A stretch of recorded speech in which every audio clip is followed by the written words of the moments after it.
So as you were saying, I'm going to present a very much work in progress on the paper on the effects of the COVID-19 pandemic on mental well-being, in which I analyze the role of social capital. So I'll just briefly go into why I'm studying this, and then I'll try and give an intuition of what I mean by social capital. And then I will look at the data, the empirical model, some results, and then I'll draw some conclusions.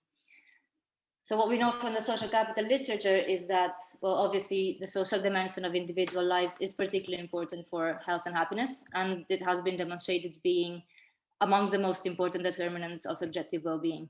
And also from the both economic and psychiatric and psychological literature, we know that community perception, social ties, and social engagements are tools that have helped in building resilience, but also in lowering the risk of mental disorders and increasing adaptation and recovery. Needless to say, social capital has been studied a lot throughout COVID. And what we also know is that COVID brought massive negative health and economic shocks to a lot of people, especially to some subgroups of the population. Actually, on one paper that I've been working on, we found that, so on the one side, higher trusting societies, so higher trusting countries in Europe, they were found to have a lower stringent policies to confront COVID, but also at the same time, they had a faster declining rate of contagions. So they both allowed for lower stringent policies without necessarily coming at the expense of national health, because they also showed lower mortality. On some other research from US instead, they have shown that social capital in its civic components showed, so counties which were more endowed with a civic component of social capital showed a higher compliance to isolating norms, possibly because these counties had a higher feeling and a higher internalizing the costs of isolating because of the feeling of doing something for others and for national health. Whereas counties who are more endowed with the higher relational component of social capital then showed a lower compliance to the isolating norms, probably because of the higher cost of isolating. So my question is then, what happened with COVID? So we know that social capital relates to better mental health, but was this also true during the pandemic? And so when the lockdowns were implemented, was this also true? Meaning, I don't think it's so unreasonable to believe that people who have a higher relational component of social capital, or especially a relational component, would have suffered the effects of isolating so much that in the end, their positive effect between social capital and mental health would have disappeared. So there might be two. Giulia, sorry, can I ask a stupid question? Just to be clear, when people talk about social capital, it's often the case they have different things in mind. You just said trust. Do you think of trust as being social capital? I think it's majorly used proxy for social capital. I don't think trust only defines social capital. So okay, you said relational social capital. I'm just wondering what that is actually. Would that be trust in the government, for example? Okay, I have a slide later on to how. Okay. No, go ahead then. Okay. Yeah, sorry, but no, I'll go into the definition in a little bit. So yeah, my intuition is that probably two things might have happened. On one side, civicness and collaboration, which I will explain in a while, might have allowed for a better mental health because people understand that they are isolating because of a greater good, which would be national health, but also limitations to interactions. So limiting the relational component of social capital might have worsened the effect of, so it might have increased mental distress. So my research questions, generally speaking, are: did the lockdown eliminate the positive effect of social capital on mental well-being? But also, how did different components of social capital affect the relationship between the lockdown and mental distress? I'm using lockdown with a little bit of freedom because I didn't yet find a way of, so I do a pre-period study, so a month-by-month study, but I haven't been able to disentangle the effects of lockdown per se. So maybe lockdown it could be thought of pandemic as of now. So the pandemic might have had a positive effect on mental distress, which has been multiple times shown. And then I'm wondering what social capital did within this relationship.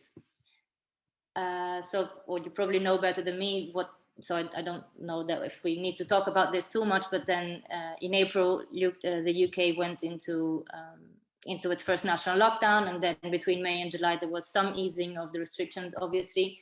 Then when cases started to rise again in November, England went into its second national lockdown, I believe, and then it was held until Christmas, and then re-implemented again at the peak of the second wave of COVID cases in January, and it was still there in March when I have the last available period of observation for my data. So obviously COVID continued, but I'm not dealing with that now because I didn't have the data. So moving to social capital, right, there's no unique definition of social capital, even for people who are very much into the literature. I still have to find a unique and comprehensive definition, but I think that for people who don't know anything about social capital, what the OECD said is that social capital are the social networks, shared norms, and norms of reciprocity that create values and understandings that are useful to facilitate cooperation within and among groups. And since the UK is very big in measuring both well-being and social capital, much more than many other countries, they also have their own definition, which was stated, let's say, in 2020, which builds a lot on the interpretation of the OECD. So they use a 25 indicator framework on topics such as social network support, trust and cooperative norms, personal relationship, and civic participation. So to answer the earlier question, I would say that probably trust and cooperative norms is usually proxied with generalized trust in other people, or trust in institutions, or trust in media. These are the ones that are most useful, most used. Whereas, for instance, civic participation might be whether a person is active in political groups, or if they are part of those, if they are active members of these of the associational groups that Putnam defined. So, for instance, volunteering groups, or political groups, trade unions, sports group even. So I mean, it could be proxied in many different ways, and I think ultimately it really depends on what the researcher has in mind. So what I try to do with the data, in my case, I wanted to build a unique definition of social capital, but in the end I didn't. So I think that the value added could be that I'm studying all 4 components in the end. So the data are from the Understanding Society, which is a longitudinal national representative study of the UK, for which the ISER has conducted annual surveys for a long time, but they also released a special study on the COVID pandemic, in which people who also answered to at least one of the main interviews of the annual surveys were collected. So in the end, I have a balanced panel of individuals who are followed in over 9 time periods. The first of which is a pre-pandemic or baseline period, which was measured for each individual at one point in time between 2017 and 2019. So my pre-pandemic period is measured before 2020. And then these same individuals are followed again between in April, May, June, July, September, November of 2020, and then again in January and March of 2021. So I end up having 9 periods, a balanced panel with 9 periods and around 8,000 individuals. So my dependent variable is mental illness. And as we were talking about before, I use the General Health Questionnaire, which is a widely used self-reported instrument to evaluate mental health of the respondents. And it has been used to detect mental disturbances and psychiatric disorders. I've seen this done mostly in psychiatric studies, not so much in economic studies, but they have been increasing this year because of COVID, clearly.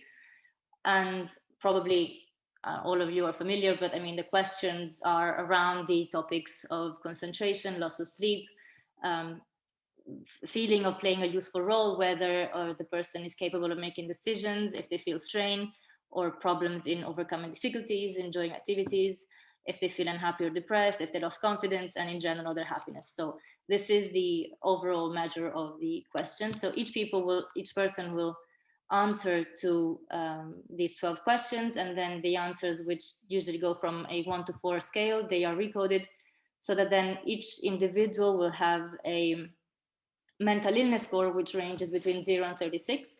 36 being the person is the most distressed. my independent variable instead, my main independent variable is, as I was saying, social capital. So exactly for the reason for which there isn't a unique definition, or it's very difficult to find a unique index of social capital. And in the end, it really much depends on the data that you have. I collected what I thought were among the best variables within the understanding society data. And if at the beginning, my main aim was to construct an overall index.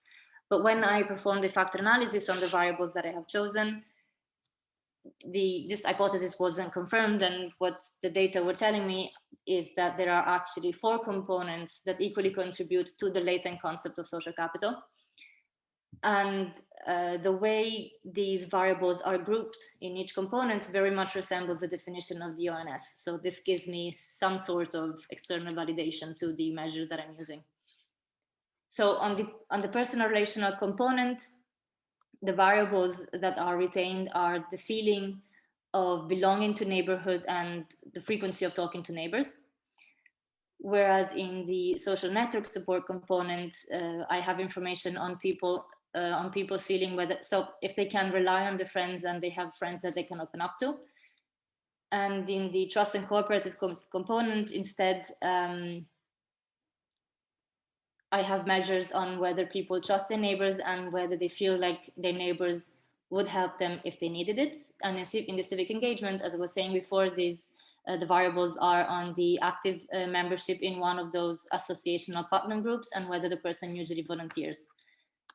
So the factor analysis didn't retain the variable for lack of feeling lonely, so basically being socially active, which the ONS includes instead in its definition of social capital. So I also use it as a proxy in my empirical model. I create dummies for each of the 4 components, but if in the first 3 components, I aggregate the variables that I have so that I have 3 components for these 3. So 3 dummies for these 3 components. I have 2 separate dummies for being active in an associational group, and if the person volunteers, because the Cronbach alpha didn't say that these 2 variables contributed in the same way to the factor of civic engagement. So I hope it was sufficiently clear as to how I measure social capital. If not, please ask me, because I realize it's not the easiest just without seeing the data. But if not, what the figure shows that on the left panel, the light gray shaded area measures the average mental distress for people who are endowed with low social capital. So in this case, who don't have any social capital. Whereas the dark gray bars show the average mental distress throughout the whole period for people who instead have high social capital. So the first thing I notice is that on average, people with high social capital are endowed, they show a lower mental distress in each of the periods. But then what I also noticed is that, for example, in April, when the first observations for the COVID, my first observation for COVID, the increase in mental distress compared to the pre-pandemic period was higher for people who have high social capital compared to the people who have low social capital. So although on average they are somewhat better off, their increase was higher. I studied this with an empirical model, it's very simple. So my dependent variable is, as I was saying, in mental illness, which is observed in each of the periods for each of my people. Some the people were interviewed, and then the COVID is a time dummy, which it's equal to 1 in all of the time periods that I was explaining before. So 1 for the pre-pandemic period, and then 8 observations for 8 periods for the pandemic year. And then social capital is instead the individual specific dummy for high levels of social capital, which is measured at pre-pandemic period. So I proxy social capital with each of the 6 dummies that I was explaining before, and they are fixed for each individual throughout the whole period because they are measured in the main understanding society data and not with the few variables that were collected throughout the COVID period. So the threshold for choosing whether the dummy is equal to 1 is if the person has a value on the social capital variable which is higher than the median respondent's value. And the variable in which I'm mostly interested in is the interaction between the social capital and the COVID dummy. I also include obviously a few socio-demographic controls, which are the usual ones in mental illness studies and happiness studies. So for instance, age, gender, employment status, and so on. And the model is estimated with a weighted panel with random effects. So I didn't include fixed effects because obviously my social capital variable is fixed. I would have, by first differencing, I would have lost the effect of social capital, but I did also correct it for, so I tried both with the Hausmann-Taylor correction and a Mandlack correction, and the results hold in a very similar way. Giulia, I understand what you're saying about that, of course, yeah. But you can still estimate beta 3 with an individual fixed effect. Yes, sure. And that's really what we're interested in. Your paper's not about social capital being correlated with GHQ. It's about it moderating something. So I would encourage you to put the fixed effects results in the paper as well. Yeah, I mean, yes, obviously I could do that. I was just another confirmation about the fact that social capital negative relates with mental illness, but yes, sure, I could put both. I have no problem. I started out with the fixed effects actually, and then I went back to, because I wanted to see the results on the social capital variable, I went back to the random effects, but I have no problems with moving back to the fixed effects, which I, to be fair, prefer. I also tried actually as a robustness check to include personality traits as predictors of mental illness, but the problem is that the last time that personality traits were measured in the Understanding Society was at least, I think, 6 or 7 years before the last available observation. So, okay, maybe personality traits are fixed, also up to discussion, but 9 years is a long time. And also I lose a lot of observations because not everyone was followed for such a long period. So it's included, the results hold. I also have it in the appendix if you're interested, but it couldn't be my main results, so to speak. So speaking of results, out of these 6 dummies, I'm showing 3 in one table and 3 in another, just because otherwise the table was too small. And obviously what we see is that on average, people who have low social capital in each of the periods, in the COVID period, showed a higher mental distress, and this was consistent and true for all of the regressions. What we also see again is that social capital at the baseline, so measured at the pre-pandemic period, allows for people to have a lower mental distress or lower mental illness. But the effects of the interaction, the coefficients on the interactions are positive, which kind of confirms what the descriptive statistics was saying before, so that in each period, the difference compared to the pre-pandemic was higher for those people rather than for the people who have no social capital. But the effects differ with respect to what proxy of social capital I'm using. So this friends variable it's measures whether a person can rely on their friends and whether they have friends who understand them. The effect is the difference between the two groups is positive, meaning that high social capital people suffered more. But what I found particularly puzzling was that in June, when things were supposed to open up again because COVID the lockdown was starting to, it was being eased. I find a much stronger effect in June compared to other periods. And I guess this could be either attributed to the fact that opening up again entails some worry about me either catching or even more so spreading COVID to people that I love and people I'm close to. So I might want to see people, but also I'm worried that something could happen to the people. Opening up the lockdown might have given me some stress because I worry about people I care for. I couldn't validate it with my data. Maybe some other studies found this, but this is the only explanation I could have given myself for now. And with the other variables instead, the feeling of belonging to the neighbor and being so frequently talking to neighbors doesn't have a difference between the two groups of people who have high and low social capital in this component. And this is probably because lockdown have affected a behavior, so a behavioral component of social capital, whereas this is very much an attribute. So the way I feel about people probably wasn't really affected by having to isolate. Whereas again, in the lack of loneliness, so people who were usually socially active obviously found themselves in much more distress than people who don't usually go out, and this makes sense. And also the lack of loneliness variables found the biggest effect, the lowest effect on mental distress. However, the marginal effects on each of these variables is negative, indicating that still, even though high social capital people suffered more in each period, overall they were better off because the mental illness was lower. So the graphs show some kind of difference between the two groups that moved in different ways, but overall they were still negative, indicating that still social capital is good. I would summarize it this way. On the other three components instead, which are more on the civic engagement and trust and cooperative norms, the variable for volunteering didn't really show much difference between the two groups.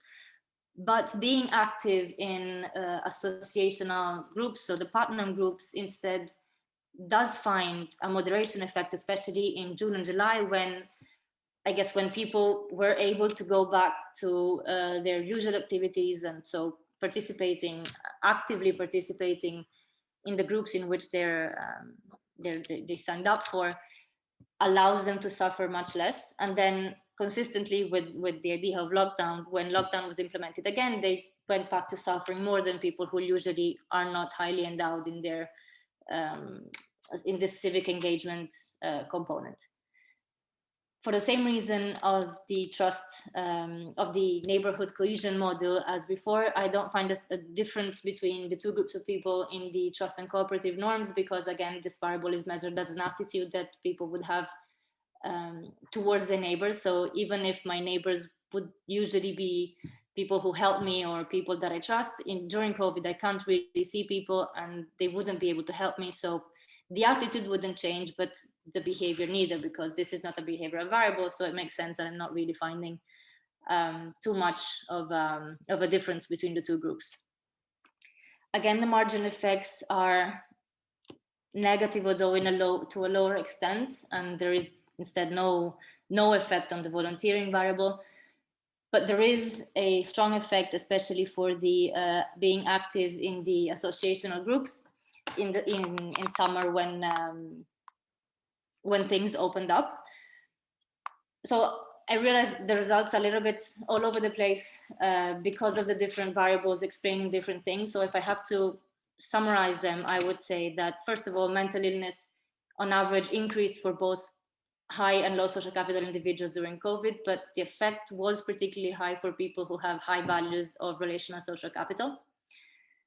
But also, overall, social capital is good for decreasing mental distress even throughout the pandemic period, although the difference between the two groups of people changed according to what variable of social capital I'm looking at. So the lack of interactions does make people suffer, as one could see from the friends and lack of loneliness variables, but also higher civic and collaborative attitudes either alleviated the effects in the summer period when I can go back to my association activities, or made no difference. But again, I attribute this to the fact that my variable for the trust and cooperative norms was just an attitude towards my neighbors and not really so much of a behavior.